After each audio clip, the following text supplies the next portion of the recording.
What is going on, Slackers? I am your host, everyone. Screw it, leave it in. But we got a new video, we got a new topic to talk about today, and it is where does Smash Bros. Go from here? Do we go from Ultimate to Smash Bros. Ultimate 2? I don't know, like a super mega deluxe edition. Like where does it go from here? It's a good question. Now I know there's a fair amount of people out there in the community, and I get why they're saying it, right? Because they're saying just port Smash Ultimate to the next console and then continue building off of it from there. All right, yeah, that sounds like a great idea. Sign me up. But it's actually not that it's not that simple, and that's kind of what I want to kind of dive into a little bit today. So again, should it be just ported over to the next Nintendo console, and should it just get built on from that? Yes, I think we would all like that, right? I mean, we have a roster of over 80 characters from so many different gaming worlds and genres. Like, where else are we going to see this? Nowhere? Unless Sony wants to try PlayStation All-Stars 2. I'd buy that. But if they want to try that, I don't think they're going to reach 80 characters on a roster. But I'm just saying, like, where else are we going to really see this, right? Pretty much nowhere. So the whole idea of just porting it over isn't as simple as everyone thinks, right? One big thing that I think a lot of people either overlook or just don't even think about because maybe they might just not know how the workings of the game go. They might just see a character like Sephiroth, for example, and go, "Oh, cool, Sephiroth's in the game. He's just going to be in the next game, right?" Well, sometimes it's not that easy, right? So Smash Bros. Typically has released once per console cycle, right? Starting on 64, then GameCube, then the Wii, then Wii U, 3DS, and then the Switch, right? Once per console cycle. Now, odds are we're getting a new Smash game on the next Nintendo console. But with the report that came out earlier this year where it said the Nintendo Switch is only about halfway through its its life cycle, well, odds are at the absolute earliest, 4 years. At the absolute earliest, we're looking at 4 years for the next Nintendo console. There's no guarantee that Smash Bros. Is going to be a launch title or a launch window title or a first year release title. So we could be looking at anywhere between, say, 5 to 8, 9 years, something like that. It could be a very long time before we get the next Smash game. All right, so perfect. They have plenty of time to port it over and work on so many things. Sure, but no. Hold on, I'll get there. So my point is, porting it over isn't as simple as just, well, saying port it over and here we go, build on it from there. I think one main issue that a lot of people do overlook, the licensing for the think about all the third-party characters. I'll just name a few, right? We got Sonic and Snake, the first two third-party characters, right? Sonic's been here the whole time. Snake missed an installment, but Konami was going through a phase, so we just kind of, all right, you stay over there, Konami, and we'll ask for Snake back for Ultimate. And I think didn't Sakurai say something about that when he first revealed Smash Ultimate on how there was some people that were making it a little tough for this to happen, but ultimately everything came together, which is awesome. But so taking all the third parties into consideration, right? Some of them, they're not cheap, right? And Nintendo, at the end of the day, they are a business, and I think that's where Nintendo might get in the mindset of, all right, the next Smash game on the next console maybe we'll have a smaller budget in terms of we're not bringing everybody back. But it's not to say that we're not bringing back any third-party characters, right? Because I think that helps the charm of Smash Bros. You get to see Mario finally fight somebody like a Sonic, right? Where else are you going to... Okay, they got Mario and Sonic at the Olympic Games. Okay, where else are you going to see Mario versus Mega Man? Where else are you going to see that, right? There's no Nintendo versus Capcom game. They working on that. But where else are you going to get to see this? Where else are you going to get to see Link versus Cloud? Nowhere, right? So if Nintendo goes in with the mindset of, hey, we're a business, and they know Smash Bros. Sells, that's the point here. Remember back on, I think it was, I don't remember the year, but I'm sure some of you will remember this. It was E3 I think when Sakurai was promoting Kid Icarus Uprising at the time, and somebody from Nintendo was on stage with him or something and just mentioned, well, what about the next Smash game? And the crowd erupted. Nintendo knows the system, or they know the franchise sells. People will buy a console just to play Smash Bros. It is a system seller. So they could go with the mindset of, all right, look, we know it's going to sell. Smash Ultimate is over 23 million copies sold as of today. Probably going to keep rising over its lifetime, right?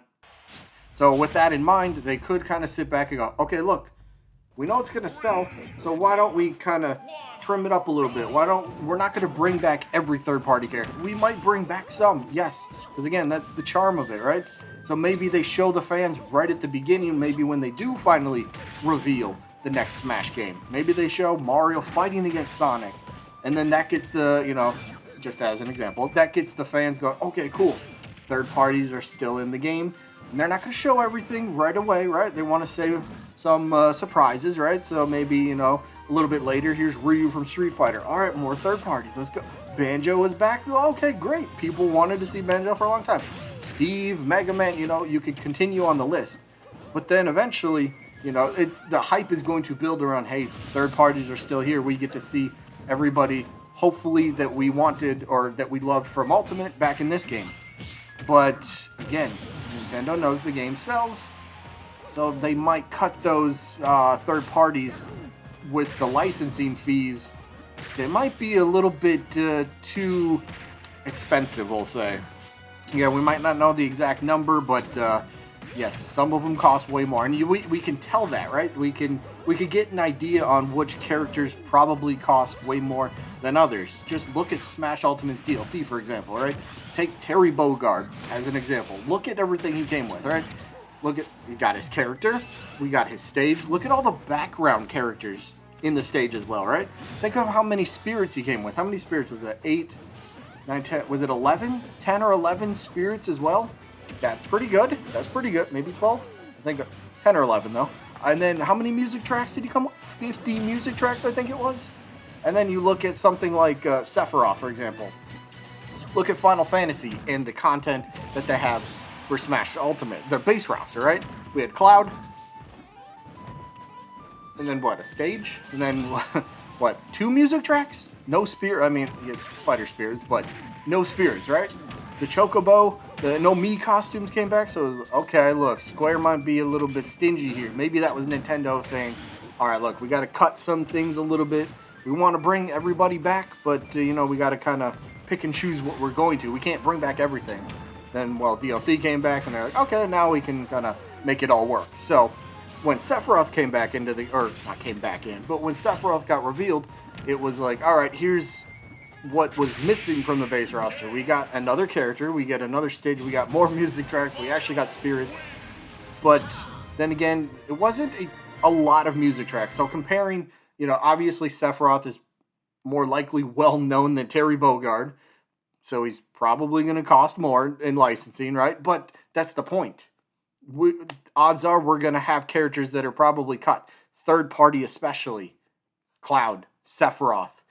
Maybe, I don't know, Steve? I mean, right? The negotiations for him kind of happened over 5 years, so maybe that could be I don't know, maybe it's as simple as, hey, can we still use Steve? And sure, why not? Or maybe they're kind of like, you know what?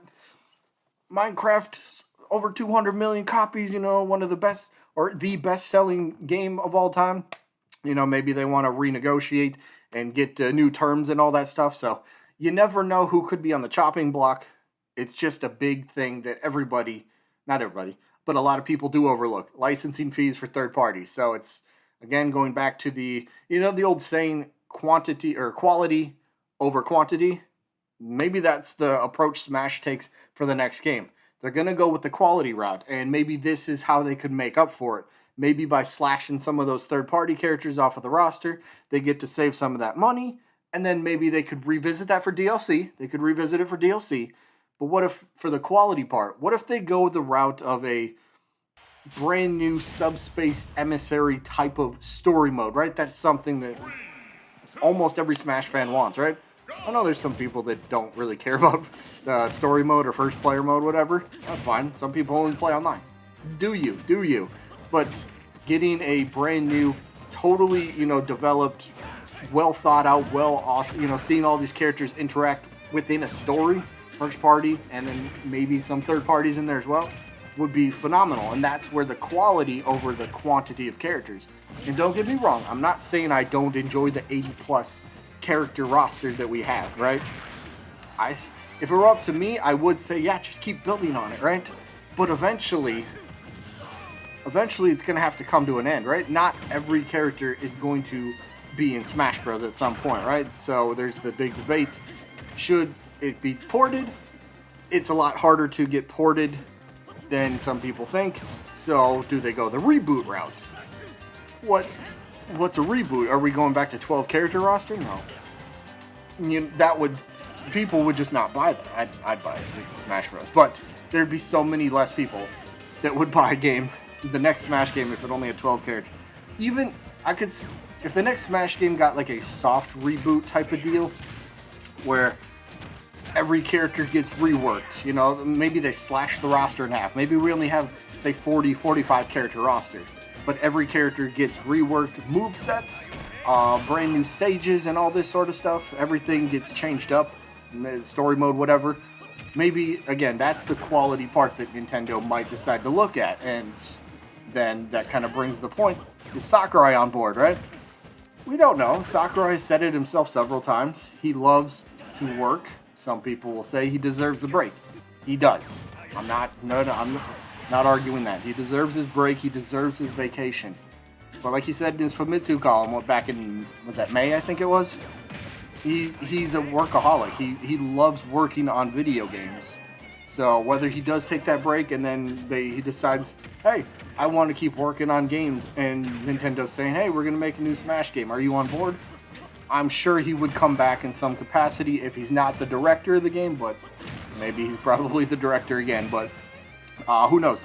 But yeah, the whole idea of porting the game isn't as easy as some people think. So if I were to be asked, what do I think the next Smash is gonna be? I do think some sort of soft reboot.